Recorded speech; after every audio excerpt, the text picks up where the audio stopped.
Hello, everybody. Welcome back to the third episode of the Half a Plan podcast. I am Trace, I'm David. and today we got a fun episode planned. Today we got our weekly recap, which will be very trailer focused. We got a lot of trailers this week. Yeah. And then we will be reviewing Wake Up Dead Man, the newest installment of the Knives Out franchise this episode. Then we are introducing a new segment called Good Take, Bad Take. I don't think it needs a lot of explanation. Kind of just, you know. And then we're going to end with Band for Band, our other weekly segment. So, before we get going, how's your week been? How you doing? My week's pretty good. Getting ready for holiday shit. Going Mm-hmm. back to see family soon. But yeah, decent, easy week for me. It's lovely. What about For you? me, well, we've been watching Succession. We're almost done. I imagine we'd be done by today's Tuesday. Just for y'all, for the weekly recap, we're recording this on Tuesday, December 16th, 2025. But I imagine by Friday or Saturday, we should probably. This is your rewatch, but my first time watching. We're watching Succession together. Sorry, I should have started out with that. So I should be done with that. Been very much enjoying that by this weekend. And then for any anime fans that are interested in this,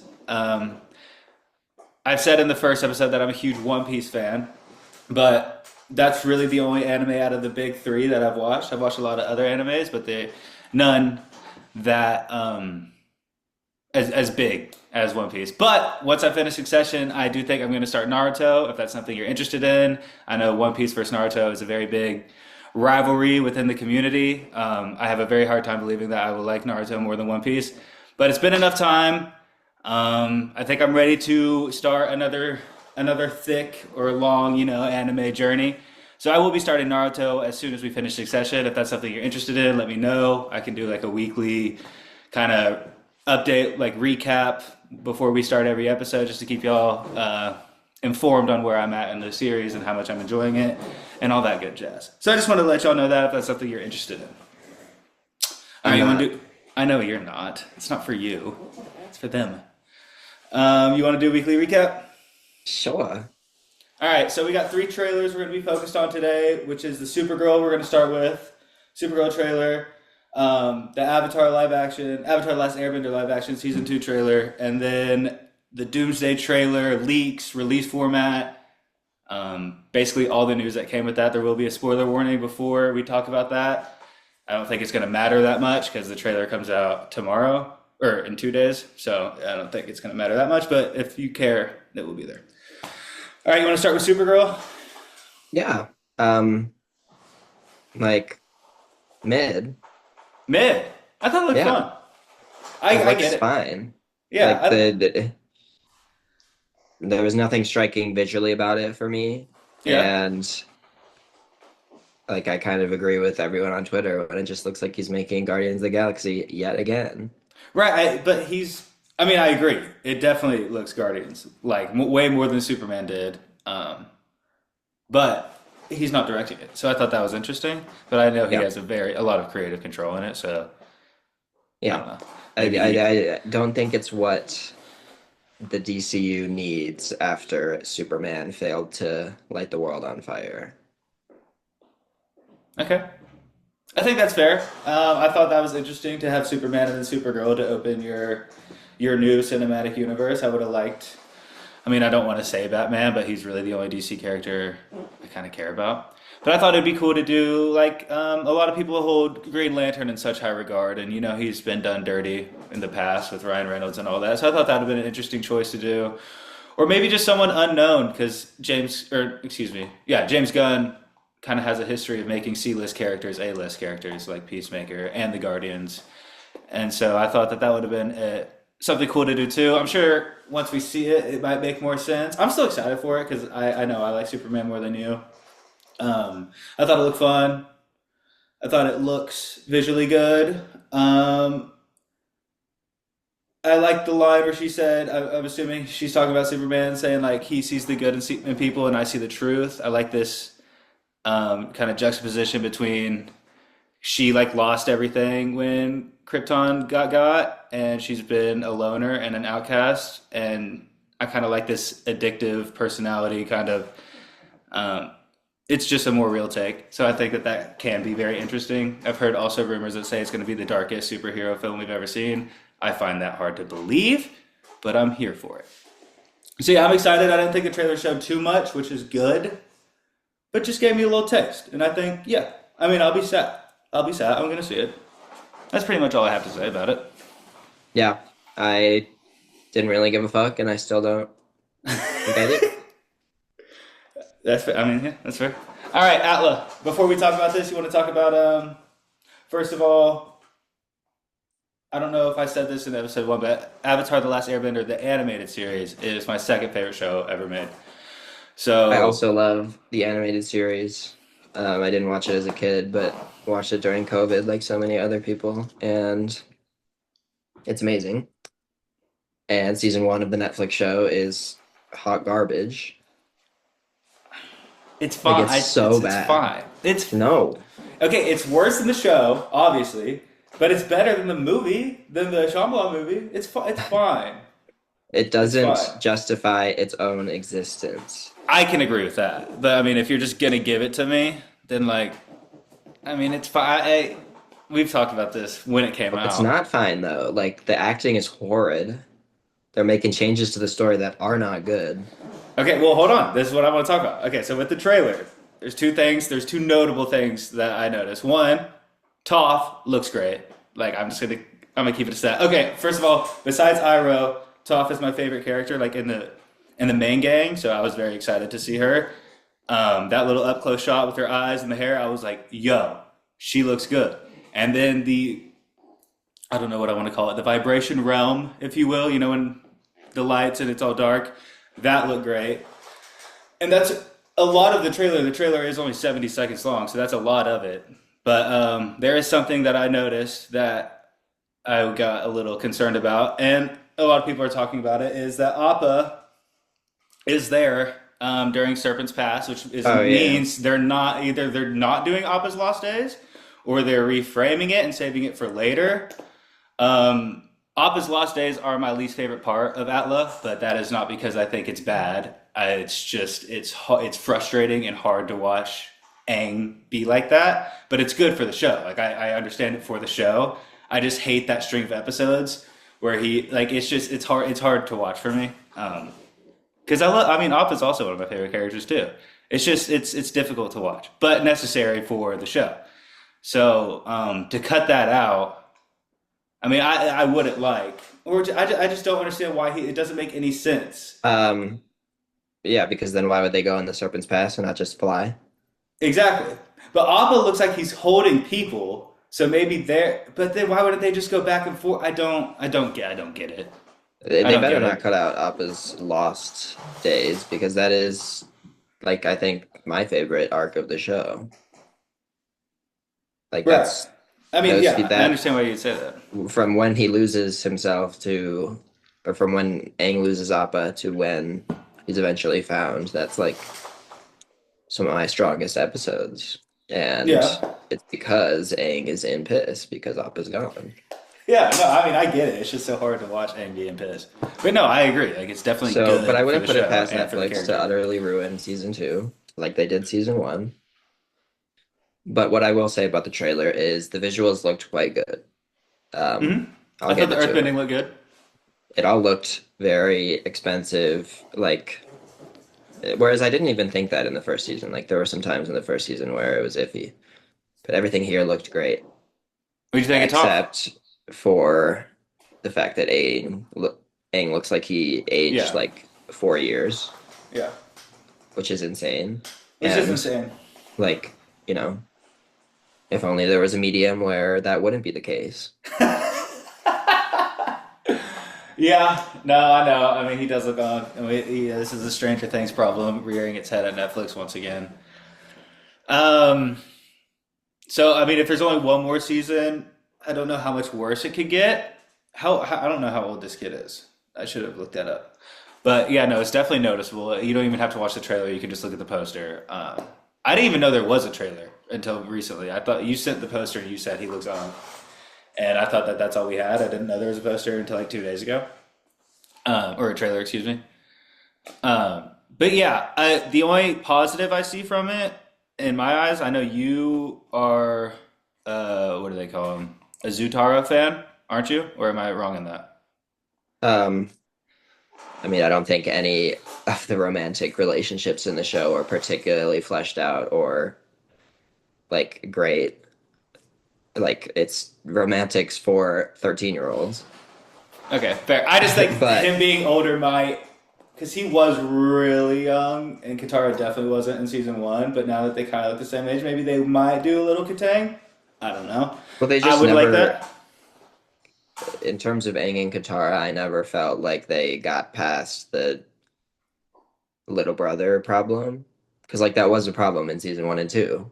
No, Like they absolutely. full on said she sees him as a little brother. And then they never really like flirted. And they just kind of kissed, and then we're all like, "Oh my God, they're so in love." And I'm like, "Are they?"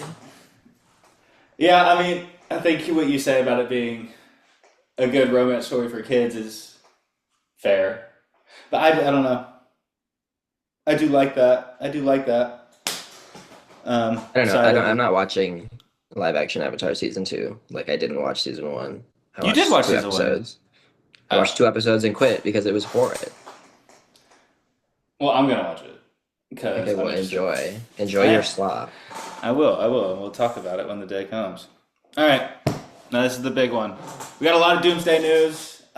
Before we go into the leak, I want to talk about the format of these trailers being released because I find it very interesting. So It's basically, stupid. well, hold on. Let me explain it. So basically, if you don't know, Doomsday is going to have four teasers in the span of like this month, early January, late December. And so the first one will be this weekend before Avatar Fire and Ash, before that. And then the second one will be the second week of Avatar Fire and Ash, the third one, the third, the fourth of Fire and Ash. The reason I find this interesting is I don't know if it speaks more. I really I want to because I don't know how I feel. But I want to ask you: do you think it speaks more to Disney not trusting because of how much the Avatar movies cost and them needing a little bit more oomph to get people to see that multiple times? Because No. James Cameron also had a quote say like, "If this doesn't make its money back, like I think I'm done." So I think He thinks that's he's done with Avatar. They're not going to throw away James Cameron. okay. Well, same thing.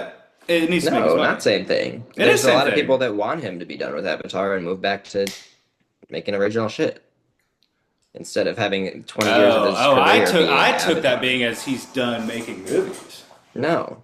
Oh, okay. Well, then I guess that's not that big of a deal. Okay. Well, then on the other, do you think it's Disney? What do you think this I have is? Because no this is idea such a what they're thinking weird. Yeah, it's super bizarre, and like because it's also they're not. just going to be on the internet too. Like you don't They're have to just go going to to the be on the theaters. internet. No one is going to go and see a 3.5 hour movie again if they don't want to, just because it has an Avengers trailer in front of it. Yeah.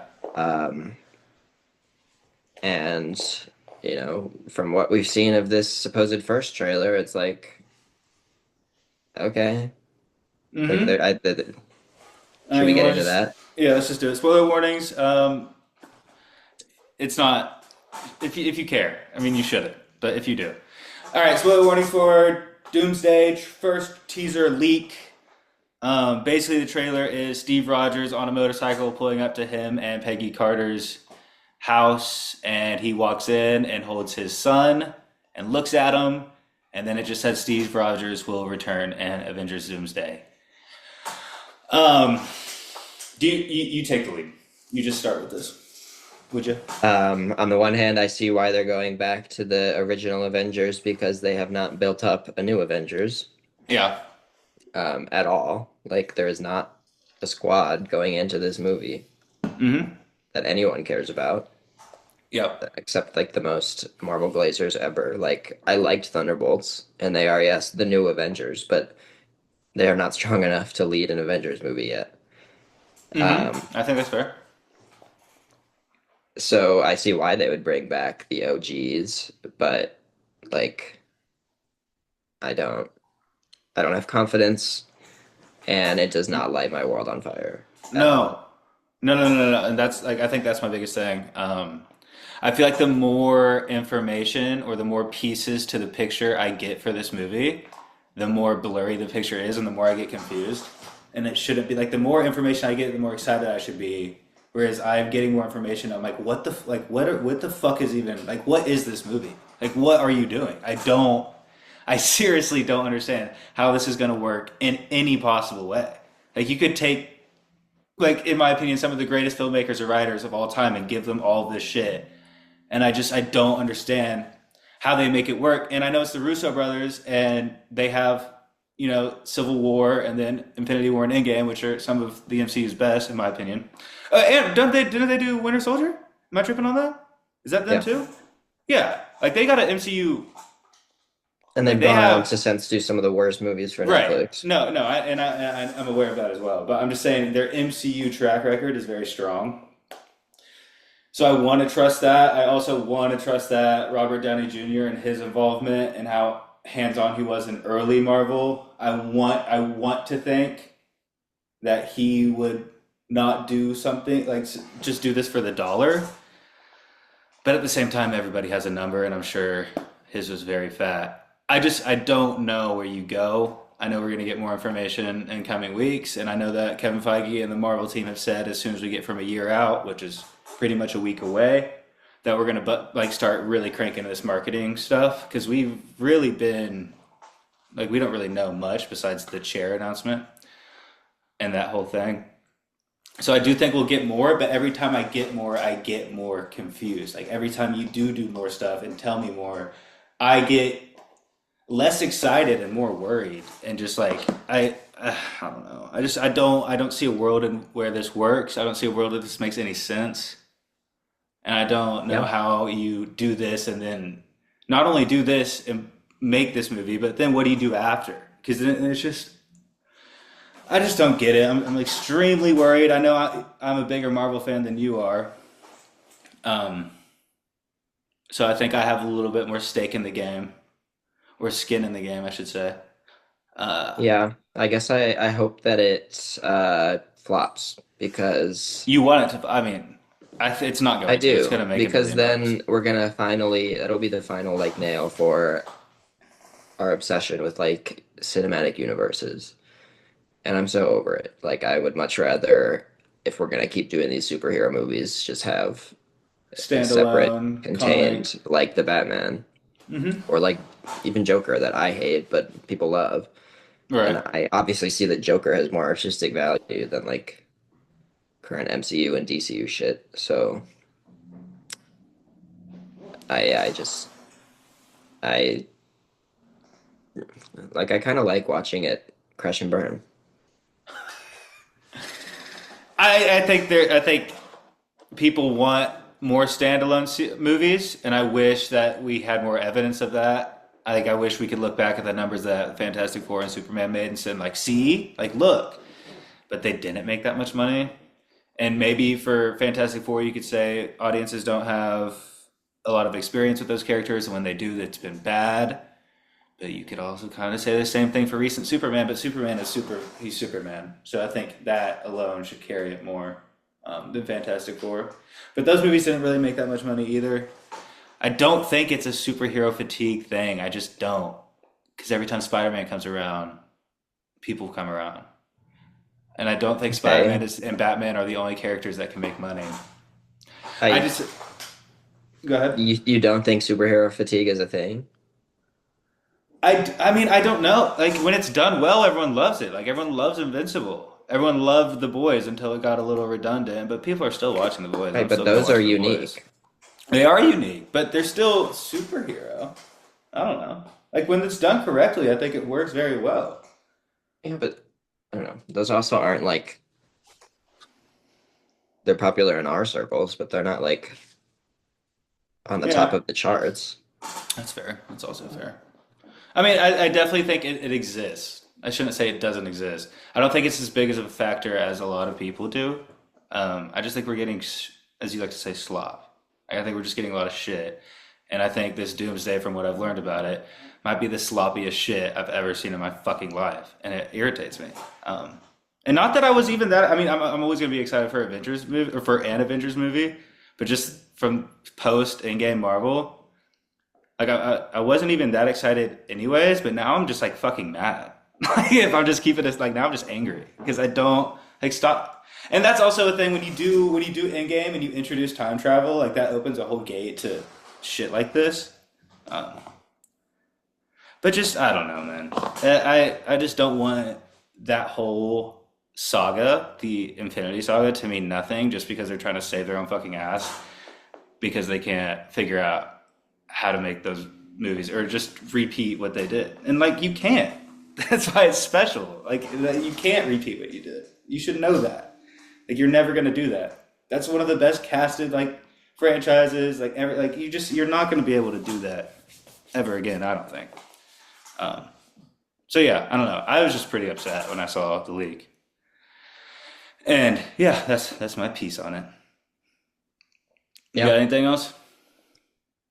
I don't think we're like far enough away from Endgame or that whole era that people are really missing these core six, I guess, that are supposedly now coming back. No, definitely. I don't want to see him again. Like, Because it makes it, especially Iron Man, which I know he's not Iron Man, but actually at the same time I don't fucking know because I don't know what's going on. But I don't want just to you make all of that meaningless.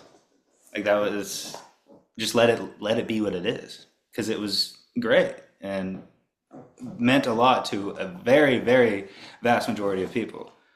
So keep it that way. You know, do y'all feel? I don't think it's that crazy to say. But at the yeah, same time, like what you said when we first started talking about this, I understand why they're doing it because they're not making money. And they have to be very close to hitting the panic button. Which, when you see the cast, like the fucking chair announcement, when you see that cast, it almost looks like a panic button in itself because it's like, oh what, yeah. you know? I mean, yeah, I like if this movie does bad, then that's kind of the final. Like No, no, Avengers that's is their it. strongest card. Yeah, no, I think that's it. Which I think it's interesting that you want that. I also get why you want it to. Like I would say the whole shared universe movie thing. I would say I'm more tired of that than just superheroes. Like that, and just like no, this is connected to this, and you have to watch this to watch this. And then did you see that Easter egg in that and that show of that is credit scene? But that means so much sense for that. Like that can get tiring and also overwhelming if you want any new fans to come in. So like it's a problem in itself. Even if you're well, it's annoying if you're a diehard. Well, if you're a diehard, you're gonna watch it all anyways. It can be tedious if you're a fan and fucking overwhelming if you're not. So I get that. Yep. I don't know.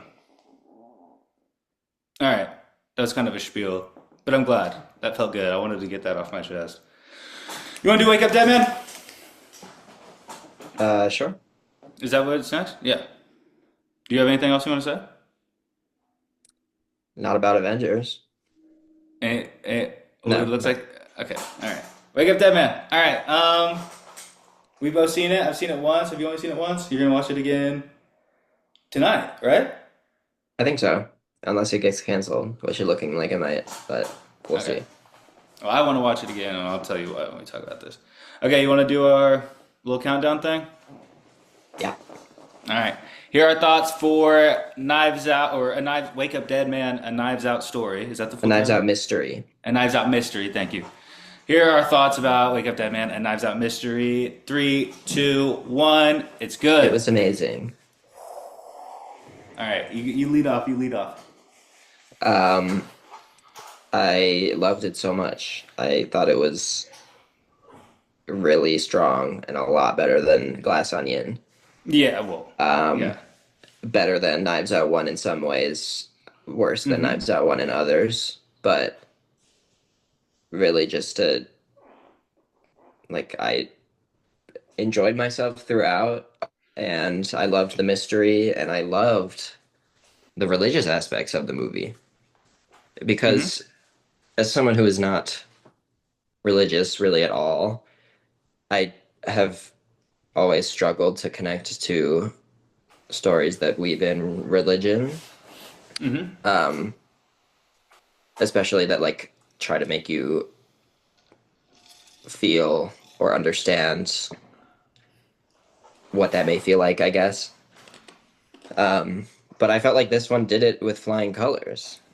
And beautifully represented why religion in a community like that is extremely helpful for some people, while also Mhm. not like, not going easy on it. Like when Blanc was explaining why he wasn't religious towards the beginning of the movie, I was like, they're going in. Yeah. But, and yeah, I just thought it was very, very well written, um, and an excellent story with excellent emotion and a great mystery. Yeah, I want to touch on because I thought the most fascinating part of the religion thing is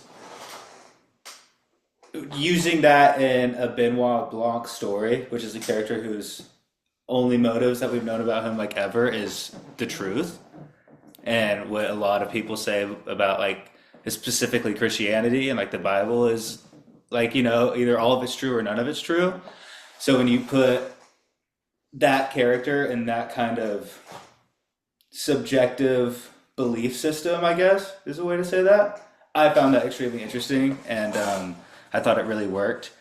The part that didn't work for me is similarly to you. I am not religious, so I felt like a lot of the references or themes or just anything of that went over my head, and that's really the main reason I want to watch it again. Is I think I would like it a lot more knowing where it ends up. This was also the most confused I've been watching a Knives Out movie. Like I was fucking lost, especially when spoil. Let's just do spoilers. Spoilers for Wake Up Dead Man starting Well, now. Go ahead. I would say I was also lost until they revealed everything. I mean, it was once again like, Yeah, how could this ever have a satisfying conclusion and all make sense? But it did to me, except for the one thing I was like, okay, was like the fake knife with the remote I'm control still blood. I I'm was like, still okay, lost on that, and I kind of I don't know. what do you mean? Well, I get it. I think that's what I'm saying. If I watched it again, because I'd be looking for this, I think I just missed it. There's a lot like the explanation at the end. Well, first of all, I want to say this. Spoilers again. When Benoit says, I can't solve it, I was fucking fuming because I was so confused and I did not want that to be the ending. It's like, oh, the one case that the famous Benoit Blanc could not solve. I was like, I was going to be so fucking mad because I needed him. I needed him to hold my hand badly. And then he started going, and I understand why he said that. And it was actually um, it's very cute, and I appreciated that. But fuck, where was I going with this? How did I start? What did I start saying? I don't know.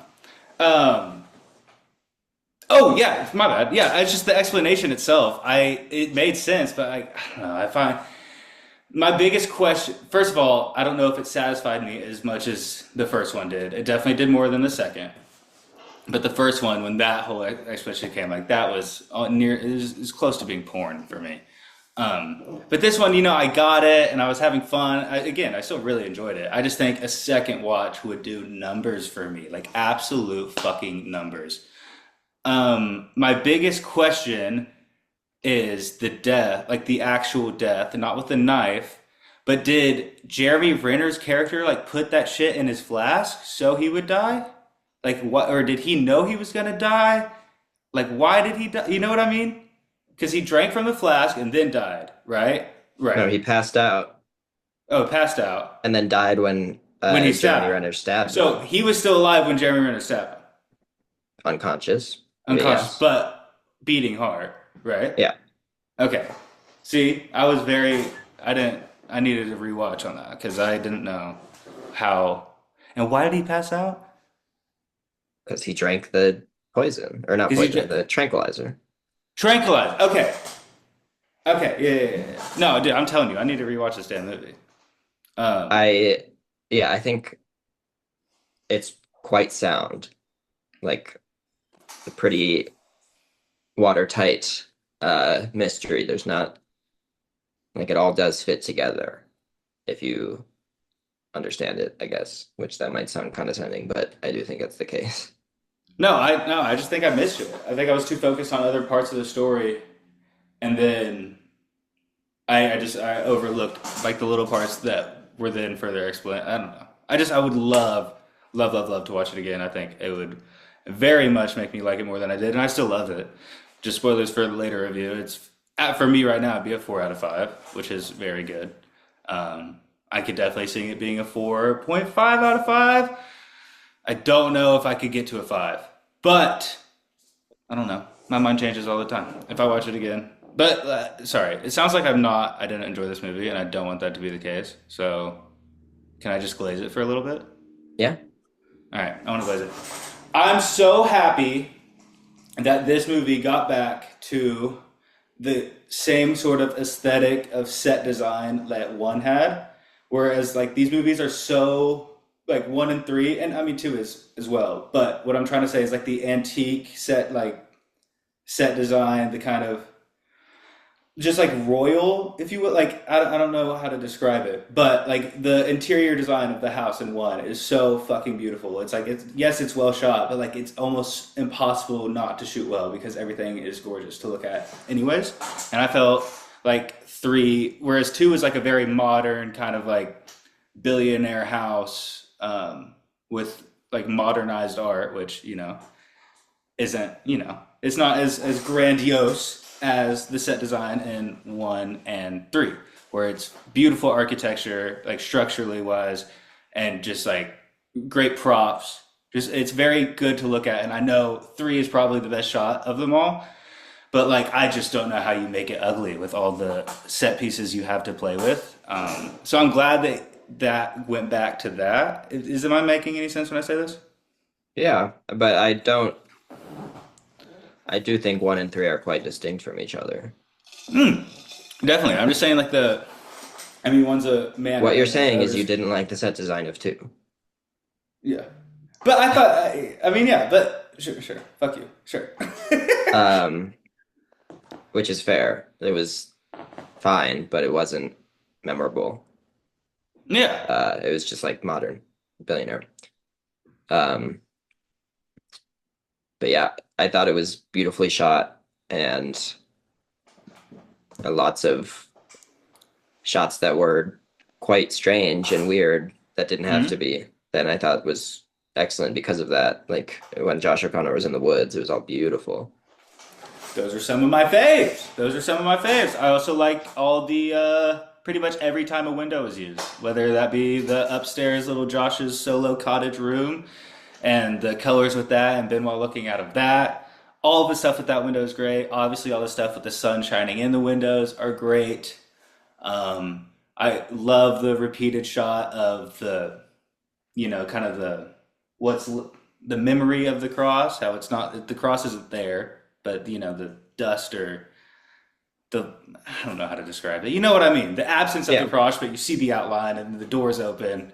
All of that. That was a very repeated shot throughout the whole movie. I love that. I love Benoit's intro shot. So much aura, so much steez. Love that. Um, you want to talk writing? Yeah. I thought it was the most emotionally charged Knives Out film. Mm-hmm. Like the first one is like a death in the family, but it's really a comedy. Like these characters Mm-hmm. don't like really seem to actually give a fuck. They care more about the money.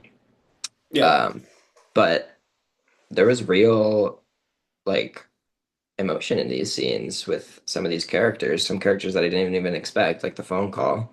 I was Um, you rat. I was gonna but bring then that also was my like favorite written scene. the last scene with Glenn Close or the first scene with Benoit where he's explaining his views on religion. Like Mm-hmm. it all just I didn't know that Knives Out or Ryan Johnson had that in its bag, and they do. And I love to see Ooh, it. I do. Okay, we'll talk about Ryan Johnson a little bit. But the phone call I thought was the best written scene I've seen in a while, and the fact that it started out very funny, and like how the fast pacedness, and obviously Josh O'Connor's character is very frustrated with this lady, but then how quickly the tone shifts, and like I'm laughing, and then I'm like, oh, and it gets very serious, and then I also like Josh's performance during that whole scene, and how he was like, okay, well this matters more. This is my job. This is what I do. This is why he believes he's on Earth to do. So yeah, I thought the phone call you're talking about with Yeah. the construction, the forklift people. Yeah, no, I thought that was great. That was my favorite scene writing wise. Yeah. Um, the writing that I don't know. I like Josh O'Connor and Glenn Close's characters. I think are two of the strongest supporting characters that we've had in Knives Out.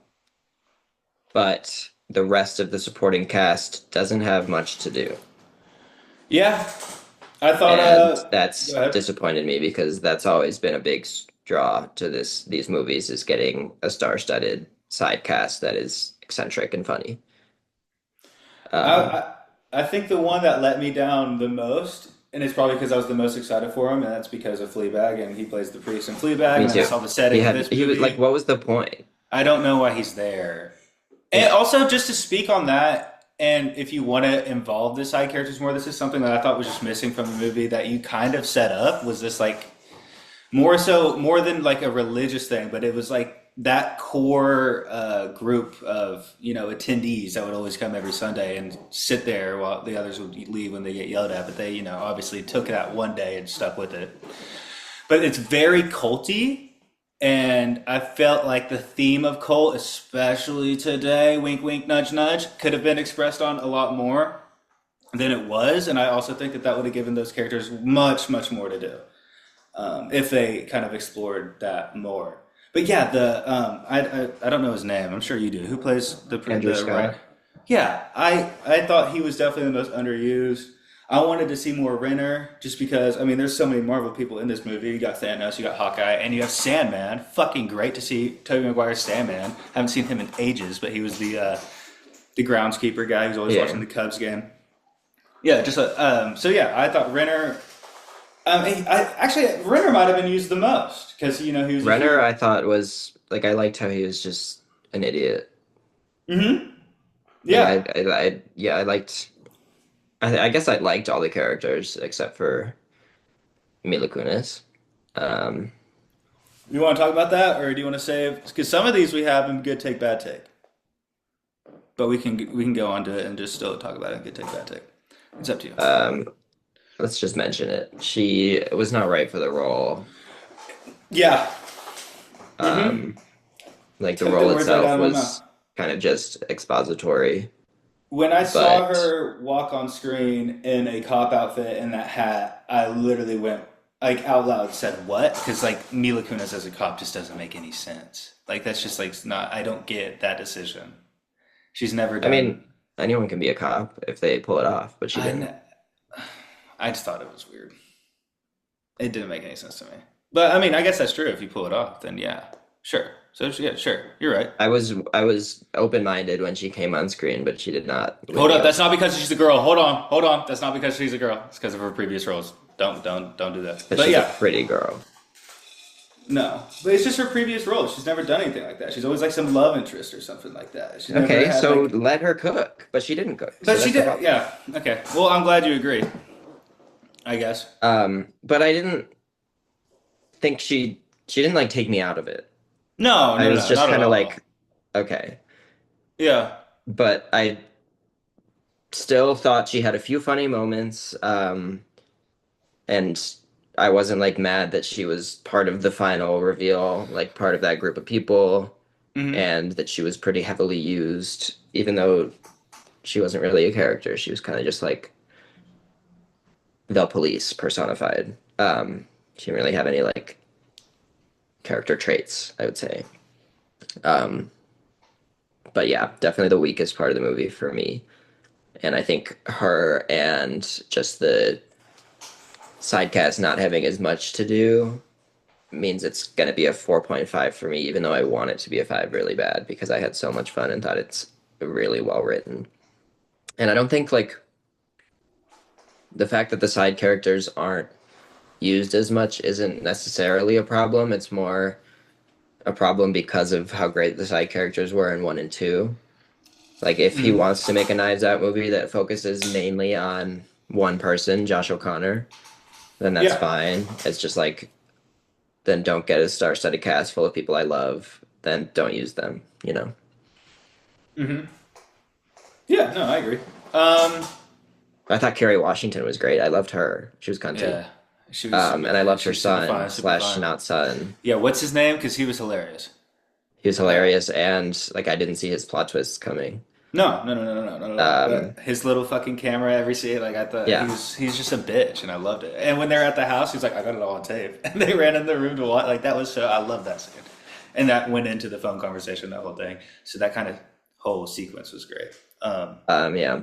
Kaylee Spaney I thought was great, but also somewhat underused. But I loved her ending. Um, like she's playing again, not because of a miracle, just because of will. Like that's good. I like hmm that. Yeah. What'd you think about Brolin? He's good.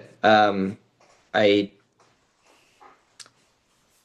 liked him and thought he did a good job and is a very current, like, there's a lot of people in the church that are in it for themselves and not Right. for the church.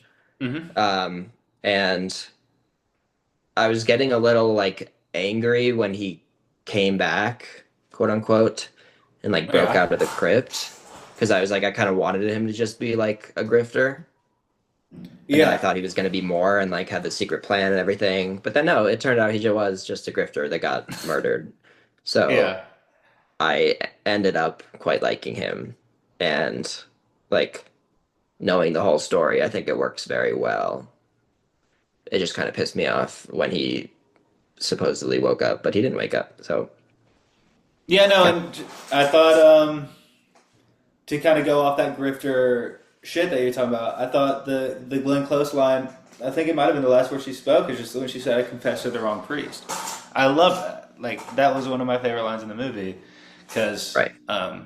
none of this would have happened if she just told Josh, and we know Yeah. that because Josh gets the gym and doesn't Yeah. do anything. Not he's good. You know, But he then puts it also in. like her Glenn Close's character wanting Josh Brolin to be seen as a miracle, I also thought was pretty cool story hmm wise.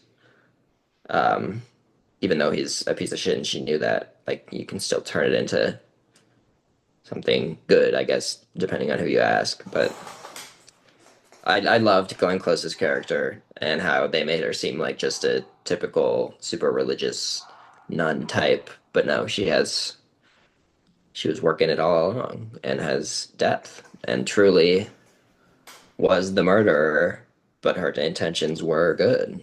Yeah. No, I totally agree. I totally agree. I thought Glenn Close was great. She was scaring me a lot in a good way, like a good scare. But she was scaring the fuck out of me. I did think, and I definitely thought she was topping him off in the confession booth. The way that Josh Brolin left, I thought that there was something sexy going on in there. But when they further explain it, I'm like, that makes even more sense for his Yeah, reaction. I mean, she definitely had something sexy with the groundskeeper. Oh, absolutely, absolutely. And let's see, what was that character's name? Um, damn, he's not even on the.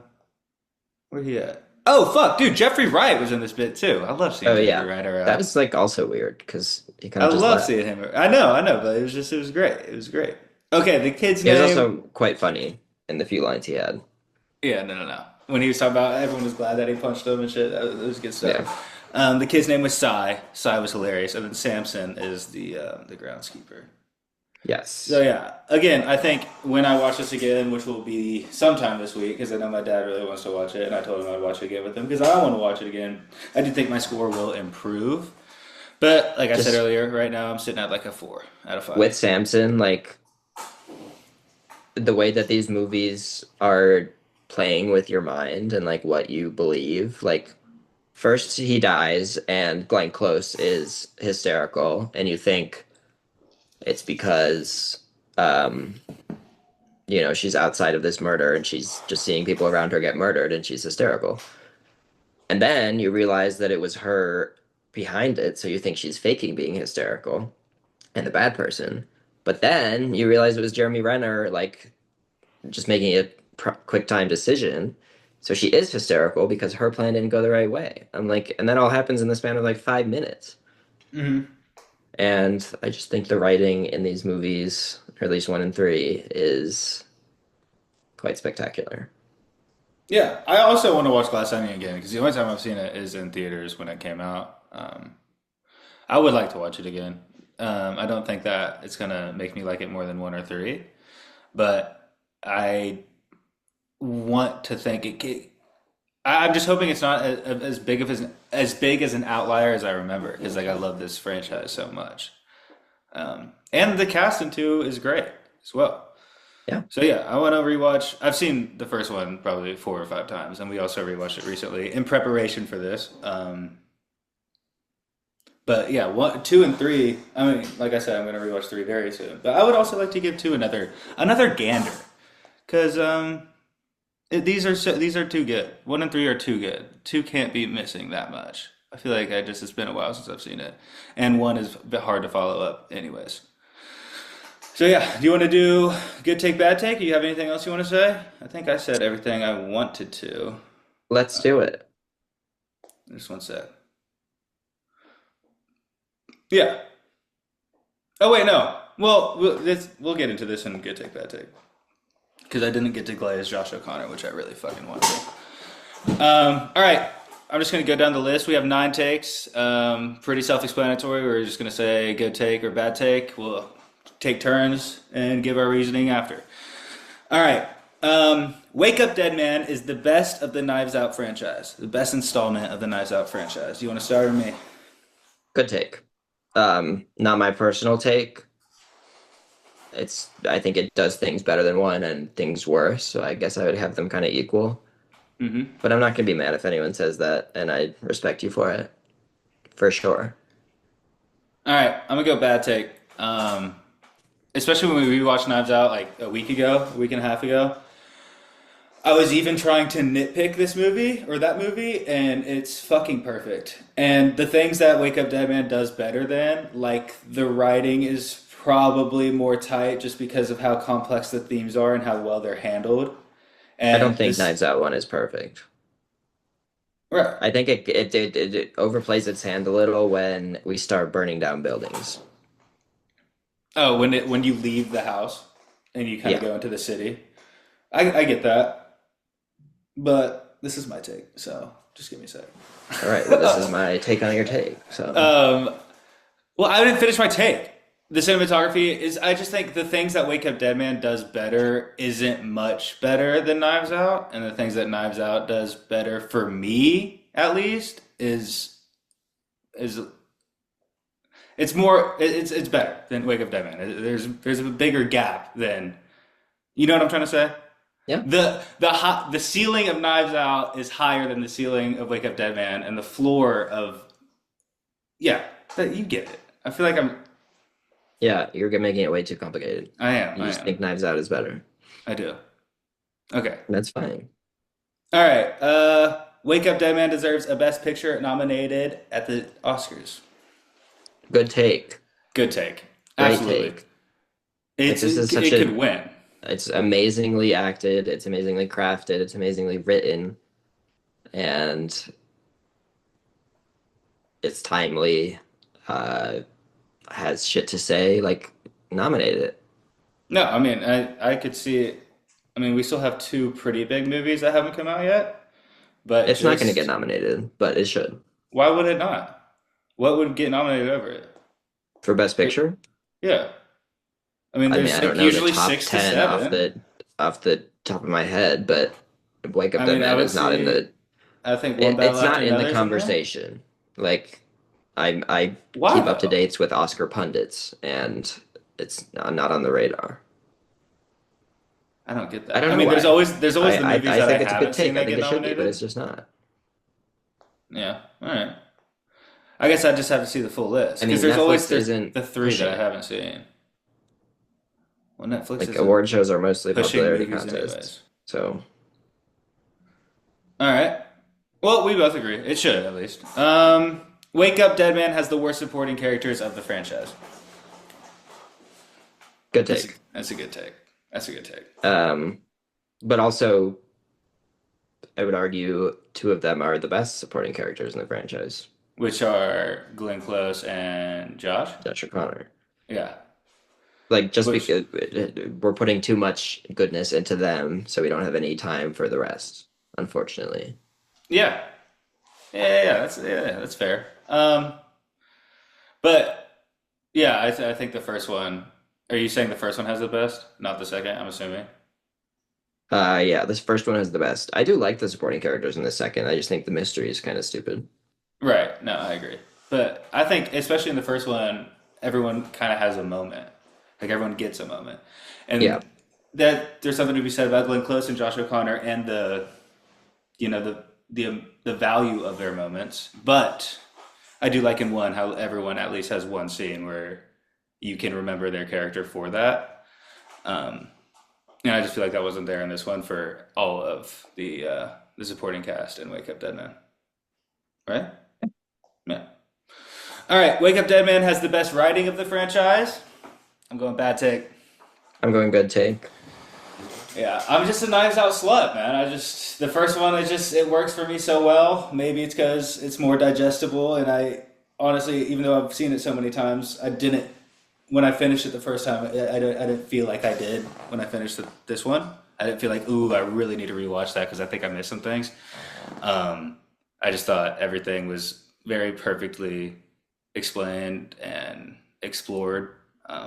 But I do get what you're saying when the setting changes and we start going into whatever city they're in. We kind of leave the mansion. That yeah, I mean, it can get a little spotty, but I still yeah no. I just think it's so like precise. It just works. But yeah, you say good take. Yeah, I would probably agree. And Knives Out one is like a tighter script, I Hmm. suppose, whatever that means. But I think the peaks of three are kind of far beyond anything in one. Yeah, yeah, I could see that for sure. As a whole, I think one just speaks to me more, or just make. I think I just understand it more. But again, I want to watch it again. This could all change after a second watch. Next take. Benoit Blanc needs more character development. Good take. I'm leaning towards good take. But at the same time, I kind of like how he's kind of just like an entity more than he is a character, and I think that that's fun. And maybe that's why I was so panicked when he first said like I can't solve his case because I was like, no, that's not what you're not allowed to say that. You have to. Right. This is why you're here. So he definitely is to me more of an entity than a character. I think it's just how you do that. Like, how do you explore that? Do you make I, like could you make a mystery with Benoit being the center of it and not like the solver? Like how do you go about Right. you I doing suppose that? my thinking for saying good take is if we're gonna keep doing these, which I think we should and are, Mm-hmm. um, I think we're gonna need more from Benoit Right. because And I thought he, we got more in this. Like in the scene his first scene where you talked about how much you loved him, talking about his religious background. I I thought mean, that was the most information we've got from him of any of the movies, just about him. yeah, um, but like I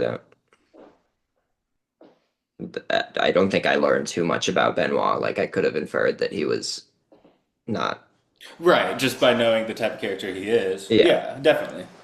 Yeah, that's fair. um, but I think we should see like some mystery have actual ties to Benoit other than him just coming in and solving something. And that's also another question I have about this movie, and I actually don't think it gets addressed. I don't think this is something I missed. I don't think it ever gets answered. Who writes him? Why is he there? Like, how does he? I know someone wrote at the start of the movie. They're like, I don't know, I'll just start like this, and it's someone writing a letter to him. But then he just shows up, and I don't think we ever find out who wrote him the letter. It's uh, I think Josh Brolin writes him Okay, because because Josh is setting up this miracle, and then he wants Benoit to come in and say, "I can't solve it." okay, okay, yeah, I do. Um, I need to rewatch this shit. Deadass, deadass. yeah, All right, I'm just gonna just skip to this one because we kind of touched on it. Knives Out, the Knives Out franchise should end right now. no. Bad take. If this one was as good or worse than Glass Onion, then yeah. But no, Hmm. we're Especially doing good. when, oh fuck, this is what I want to tell you. Okay, yeah, especially when this is like the best, like film from a technical like filmmaker standpoint. I think this is Ryan Johnson's best like outing. So to see him kind of cook up like that, I feel like he has more in the bag. He thinks he has more in the bag. I'm sure you saw that he has kind of concepts for the fourth. But Right. I I did don't want want to him to just just do Knives Out for the rest of his career. no, no, Like I no, want him to yeah. do what he wants, but I don't think we should just cancel it. And I don't think we should also expand it to more than Ryan Johnson. I agree with Like that. I But think this is what I want to say. we can wait 5 to 10 years for the next Knives Out if he wants to do that. But yeah, don't stop it. All It's right, too I got good. two things. One, this movie made me want to rewatch Last Jedi. And two, I know you're a Last Jedi supporter when I am a hater of that movie. What did you think of the little Star Wars nod in the movie? Because I thought What that was was it? very. It's Sai when something about he was talking about how his dad is the priest, and he's like, yeah, we could start like a army like in Star Wars, and he's like he says something like the rebels, and Josh O'Connor's character looks at him like, you don't really understand Star Wars, like that's not really how that works, and that's Yeah. the main criticism with Ryan Johnson when he released the eighth installment that he doesn't understand Star Wars. So I thought that was really funny and just like a cute little Easter egg tidbit to add on. I don't know. When I watched that, I thought of you. I thought that shit was funny. I am a Last Jedi defender. I don't think it's a great or even good movie. I think it's easily the best out of the sequel trilogy. Um, and I think as the more good shit that Ryan Johnson does, even though he had plenty of good shit before Star Wars, Yeah, um, it just kind of exonerates him more and makes me believe even more that all the bullshit that was in Last Jedi was solely from Disney, Disney. and all the good I have no shit is problem from with that Ryan take. Johnson. Yeah, you were telling me the other night about the stuff he's made previously and stuff that I didn't know about, like the Flies episode in Breaking Bad. I did not know that that was him, and I understand why that episode is controversial. But I, for one, love it, and it's when you like that was out of all of the Breaking Bad episodes. Like it's very memorable to me. Like when but more than an Yeah. episode title, like I'm gonna need you to describe what's happening in that episode, you know. But you just said flies, which I know it's about a fly, so you're kind of doing both in one sentence. But the entire episode just shot to my head, and it was very No, it memorable for me. didn't. What, the flies one? I said it was you directed Fly, and you were like, "What was that?" No, And then you I said the other explained, one. "No." No, I said there's two he did. Ozymandias. Yeah, I and did I don't confirm. remember that one. Dude, I the flies one, I explained to said you that it was immediately them snapped. trying to catch a fly, and then you were like, "Oh, Cap. it's not Cap. This is Cap. You said It's flies. I was not like, I Cap." love that one. All right, whatever. It doesn't matter. Anyways, but yes, he's very But he good, and also I did didn't know he did shit. Ozymandias, which is widely considered the best episode of the show. And that's when It's the one where Hank. Hank dies. It's towards the end. Right. Um, Right.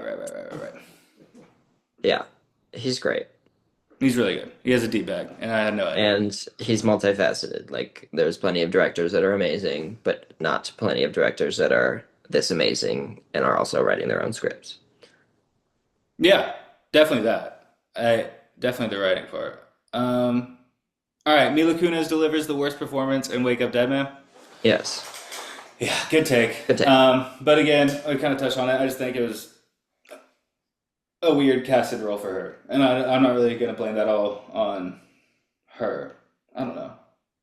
Just some Boring stuff. character, Yeah. miscast, but I think I've already been seeing, like, I think it's getting overblown. I don't think it's that bad. Is she getting a lot of hate? Yeah. Oh, well then I'm just gonna shut up because that's not nice. Well, Shaggy, not hate, but being like, she's yeah, not good in this movie. Like, criticism. yes. Also, she's Shaggy, weird. We don't care about why is she weird? What did she do? her and her husband are just her and Ashton Kutcher are like a weird ass couple. They don't shower very often. Oh, I do remember hearing about this. Okay, yeah. Yeah, that is weird. They just have weird takes. They also like I think uh yeah, she wrote a very interesting letter in support of Danny Masterson, uh who was on like the '70s show, and Yeah, no, I'm yes, yes, yes. yeah, The Diddler. I'm familiar with the yes. Diddler. Um, so yeah, I don't love Mila Kunis. All right. She was one of my first crushes. So she has a She's special place hot in for my heart. sure, and she still Yeah. looks good. Oh, absolutely. She has a special place in my heart. I think that '70s show was like a that was a big one for me. All right, Shaggy and Scruffy Benoit Blanc is the hottest Benoit Blanc. I'm gonna Um, go good take. I'm gonna go fine take. I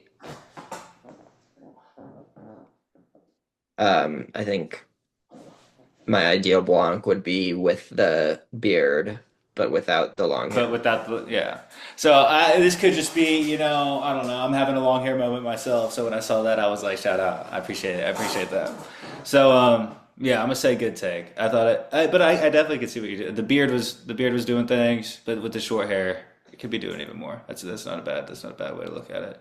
All right, time to glaze. This is what I've been waiting to do. This is what I've been waiting to do. Josh O'Connor. Yes, Josh O'Connor delivers the best performance of the Knives Out spotlight characters, and what I mean by that, I mean Ana de Armas was the spotlight character in the first. Ed Janelle Norton. Monáe. I'm sorry, Janelle Monáe. is that what that's called? It?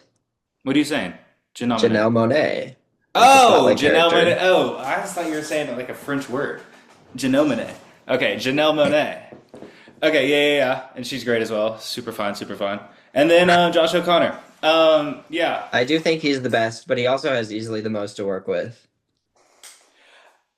Yeah, I mean, I think Anna has a lot. The Ana de Armas character is so interesting because you get the reward of the money and that reaction with the family. That's so fun and kind of being able Yes. to tell them off and kind of give them a big fuck you. But then you also have the one of the more interesting character quirks I've seen in a very long time of throwing up every time you tell the truth in a movie Yeah. like this. That's Like all that's fun. so much fun. But Ana de Armas's character does not have the inner turmoil to work with that Josh O'Connor does. Like we know how she feels about Harlan, loves him, and we know how she feels about the family, hates them, and that doesn't really Yeah. change throughout the movie. She's just learning new stuff throughout the movie. Whereas Josh O'Connor, I maybe he doesn't change so much throughout the movie, but I feel like there's a lot of inner turmoil there that is fun to explore, and he does a Yeah. great job portraying. I also think he gets a lot of like just monologues. Like he really He gets to has so go. much screen time. Yeah, I mean he's probably the most spotlight of the spotlight characters. Like it's really Yeah. him. And just to glaze him, like for a lot of people, maybe not. I shouldn't say that. No, I should. For a lot of people, I would think that this is probably the first time you're seeing Josh O'Connor, especially with this much screen time, like in that big of a role, and for him to be surrounded by very established and acclaimed actors, and to fucking backpack the entire cast. Dude, that's insanely impressive. And the first time I saw him, I believe was in Challengers, unless he was in some minor role that I didn't know about or I missed it. But the first time I knew that I was watching Josh O'Connor was Challengers, and I remember being very excited about his future and thinking Yeah, he's amazing in Challengers. this kid can do really good things. And the next fucking outing I saw him in, he proved my point. And I think it's taken him much less time than I thought it would. Shout out to his agent.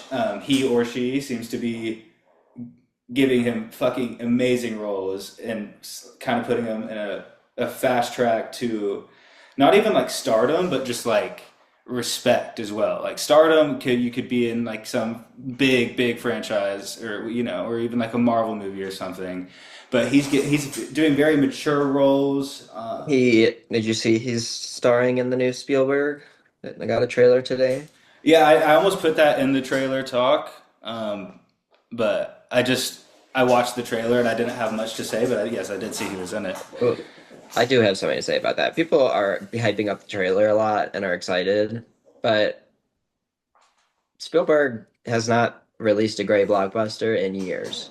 Yeah, So did I'm he? Was his skeptical. last movie that West Side Story with Faced and It was West Side Story, which was pretty well received, did terribly money wise, and like didn't really make an impact, I don't think. Money wise. Yeah, sorry. Go ahead. Um, and then after that, he did The Fablemans, which was Oscar caliber. I don't know Oh, I never why, saw that. I never saw that. I never saw that. but Yeah, I remember that that's not part. a blockbuster. That's a very personal, Mhm. slower movie for him. So I'm worried about him getting back to the big budget shit.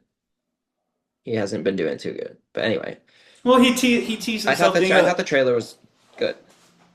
Yeah, no, I Seems mean I'm super stylistically interested. good, Yeah, and I'm interested in the cast. Yeah. yeah, and I'm sure you saw it, but it's not serious, but just to say about him getting into more blockbuster roles. A Linguini, I mean, Oh he yeah, fits the bill. He fits the bill he to be a pretty does. good Linguini, But man. no.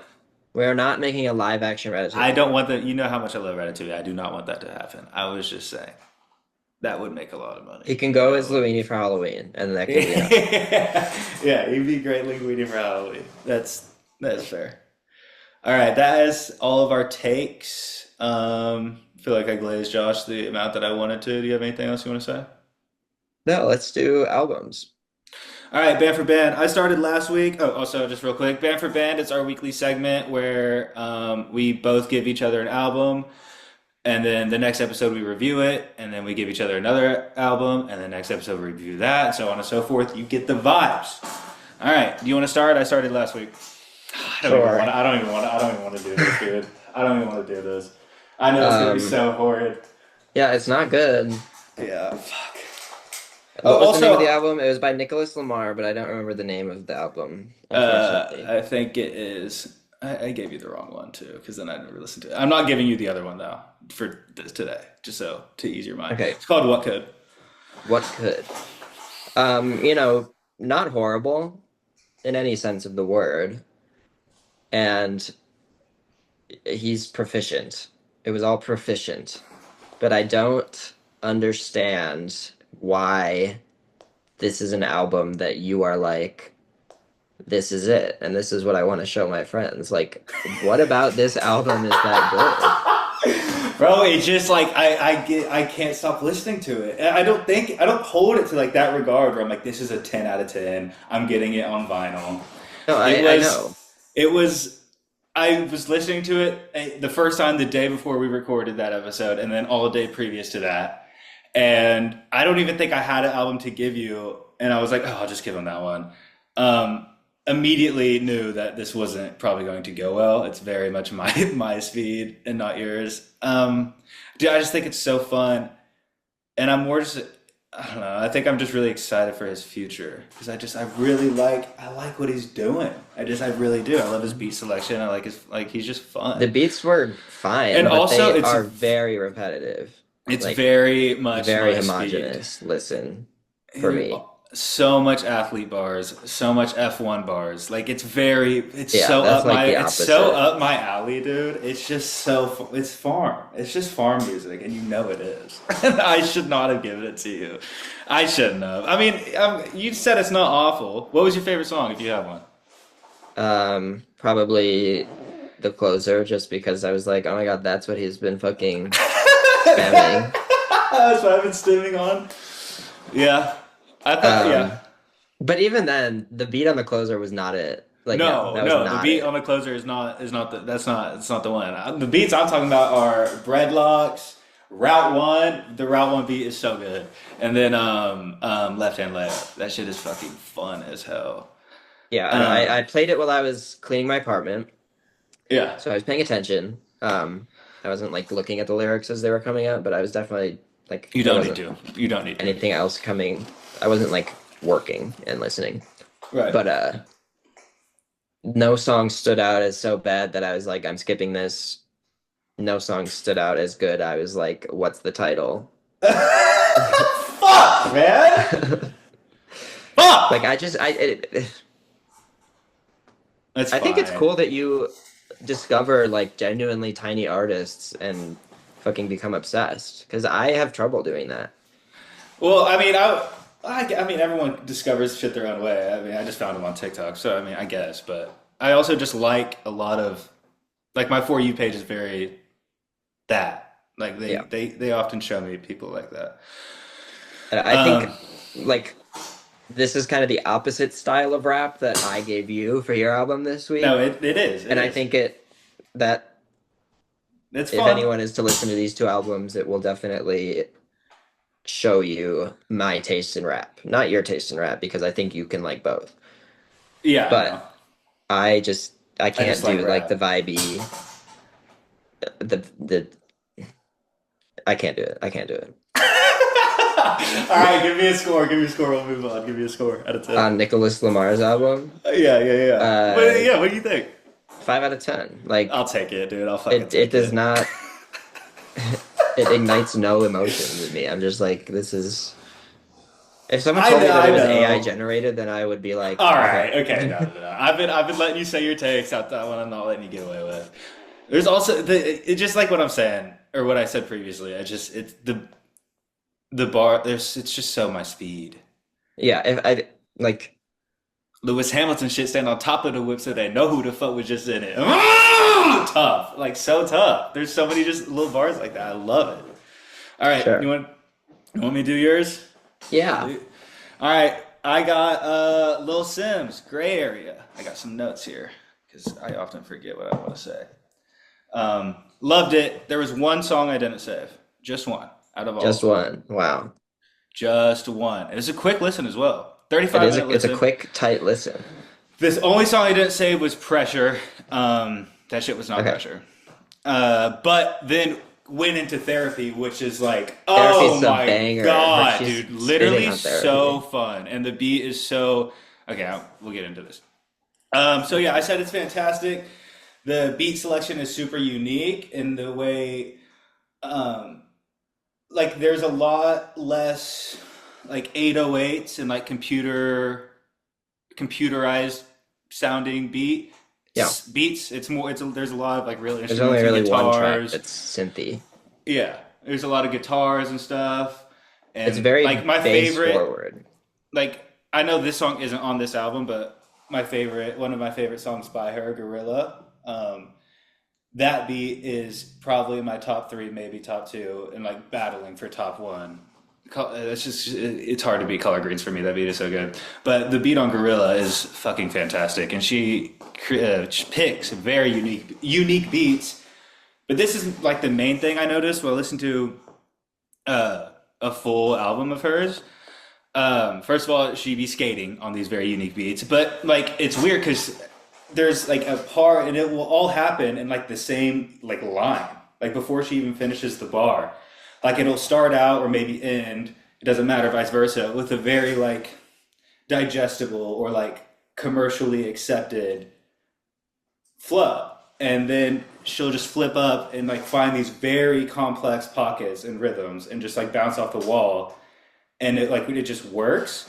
So like there's just some parts, you know what I'm trying to say, like where it's like it could be like a Drizzy type of flow or just people that you'd hear on the radio, and then she'll just like in the same line just start bouncing like craziness, and I Right. fucking love that, and I thought that was probably one of her more signature slash like unique traits.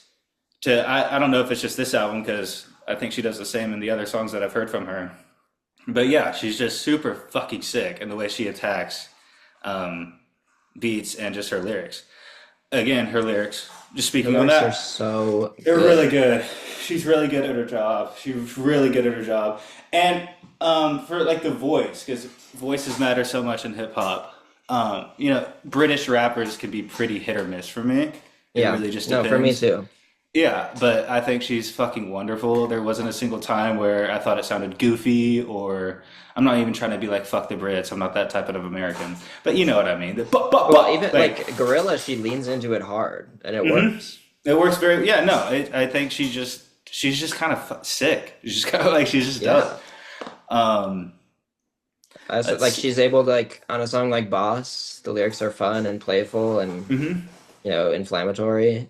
And then she'll have a song like Sunset Sherbert, which is like so good. I heavy. loved Sunset Sherbert. Loved that one like a lot.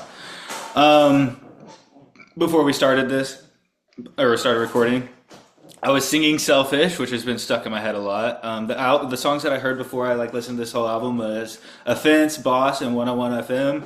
Those are still some of my favorites. But "Selfish," "Therapy," and "Sunset" or "Sherbert Sunset" were a lot of or a lot. Jesus Christ, were other standouts that I think could go toe to toe with the three that I already heard and loved. I want to talk about Venom because that shit was fucking sick. I Yeah, love the moment, obviously. You know what I'm talking about when the beat drops and she just starts skating on that shit. That was yeah. great. I I think the love, production on that song is insane. I love how they use her vocals going backwards a bunch. I think it's very well done. and Anyway, then for therapy, because last episode when I was saying, I don't know if this was when we were talking after we recorded about the albums or while we were recording the podcast, but I was basically saying you don't need to look too lyrically for the Nicholas Lamar album. You kind of just get to have fun with it.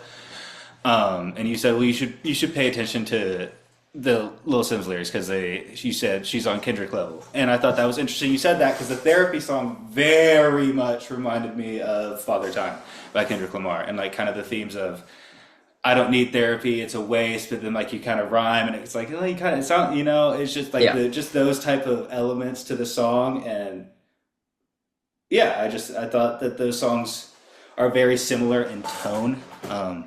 But it's yeah, I it bars too. If she's anything like me, I'm raising a king. Like yes, yes. no, dude, there is a ton of bars. I mean, I haven't listened to it enough to like fucking quote them for you. I'd have to pull them up. But No, yeah, of course. therapy was great, and it might have been the most fun I had with any song out of the album. I also think the outro track is beautiful sounding. Yeah, it is. I really like the vocals from Michael Kiwanuka. Very good. Very Michael good stuff. Kiwanuka. Yeah, Anyway, yeah, you got me there. All right. yeah, I'm glad you listened to a full Sims album because Yeah, I and really I'm think gonna. she is super, super fucking talented. If you want to listen to more, the album that came after that, Sometimes I Might Be Introvert, is I think widely considered her best. It's longer. Yeah, it's an hour. Yes, very definitely like a story being told. Very conceptual album. Very Okay. good album. Maybe even better production than Gray Area. I just think it's not as consistent for me. And then her next album after that is the one Gorillaz on, which is even more inconsistent. And then after that, she has a new album that I haven't really bumped yet because it didn't grab me that much. And I think it's because she had a falling out with her longtime producer that produced all this other shit, unfortunately. Damn.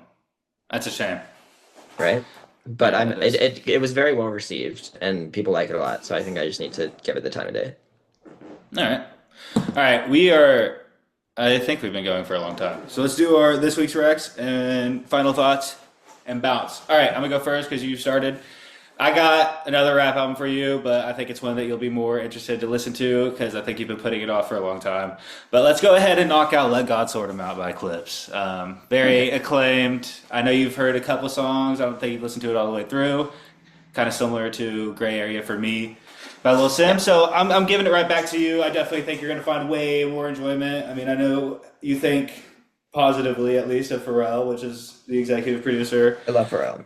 I think you'll like I love Pusha all. too. I don't know much about Malice, but I love Pusha and Pharrell. They're very yeah.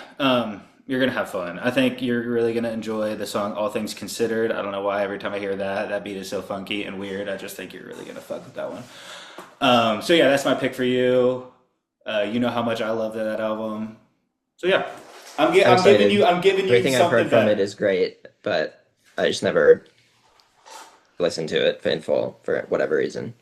Your album this week is one of my favorite albums ever, by one of my favorite artists ever, Plastic Beach by Gorillaz. Oh shit! I should have smelt this coming from a mile away. Yeah, this makes I've sense. been This is bumping about it shit just we've been this wanting to listen week. to. Yeah. What'd you say?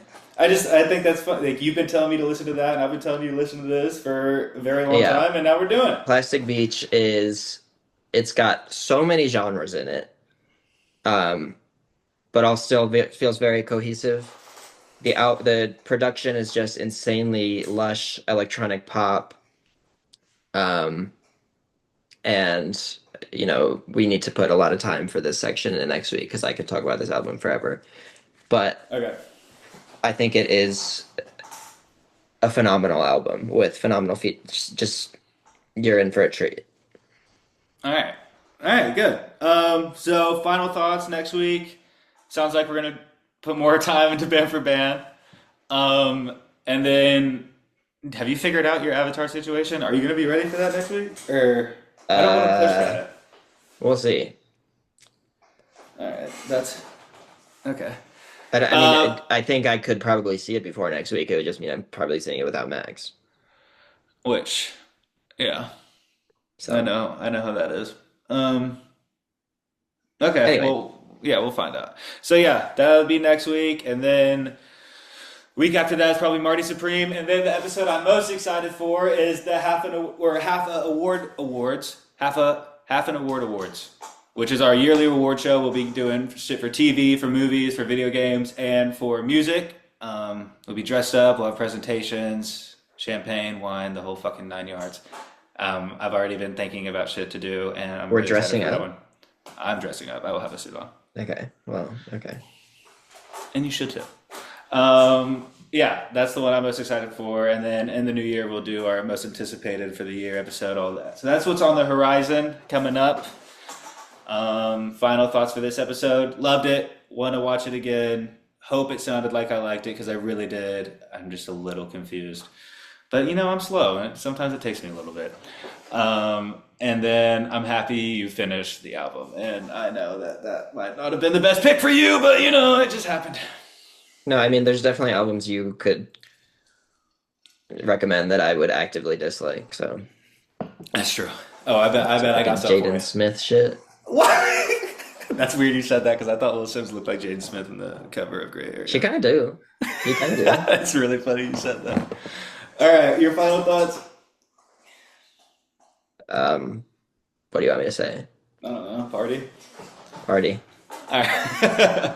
All right. Until next week. If you came by, appreciate you. If you're new, stick around. Drop a like. Drop a sub. Notification bell. Comments. Helps us out a lot. If you came back, we very much appreciate it. Until next week. Bye bye. Bye, guys.